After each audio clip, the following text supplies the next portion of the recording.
Of course you struggle to remember it in your day-to-day life, because life is difficult and it's harder to do things than not to do them, and it's harder to do them well than to do them badly.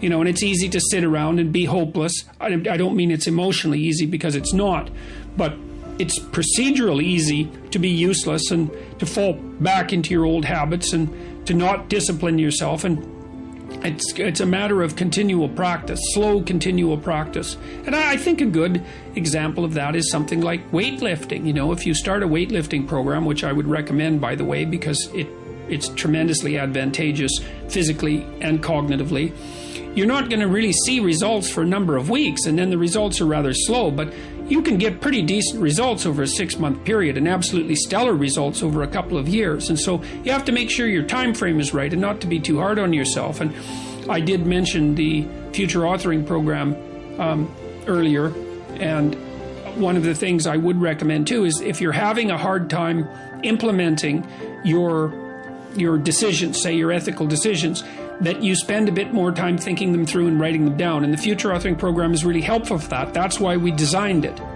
And so get your goals straight and continue to practice every day. And if you're not succeeding, then make your goals slightly smaller. You want to make your goals large enough so that they challenge you, but small enough so that you have a reasonable probability of succeeding at them on a day-to-day basis. And then you have to also understand that if you fail on a given day, like let's say you're trying to quit smoking and you quit for 2 weeks, and then you have a cigarette and you think, oh my God, now I've screwed it up, I'm not quitting anymore. You smoke a whole pack of cigarettes. It's like, well, there's a couple of mistakes there. And one is, well, just because you had a cigarette doesn't mean you failed. It just means that you had a cigarette. You can start stopping again the next day. And the fact that you had 1 cigarette in the last 2 weeks is a hell of a lot better than the 2 weeks that you had before that. And so you've got to be realistically humble.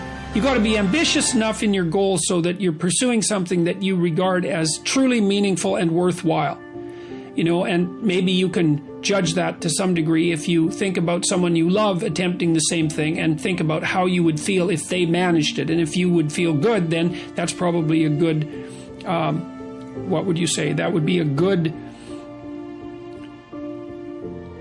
evaluation strategy to use on yourself. So you want your goals to be of sufficient nobility so that you can live with yourself properly if you're pursuing them, but you want them to be small enough so that you have a reasonable probability of implementing them.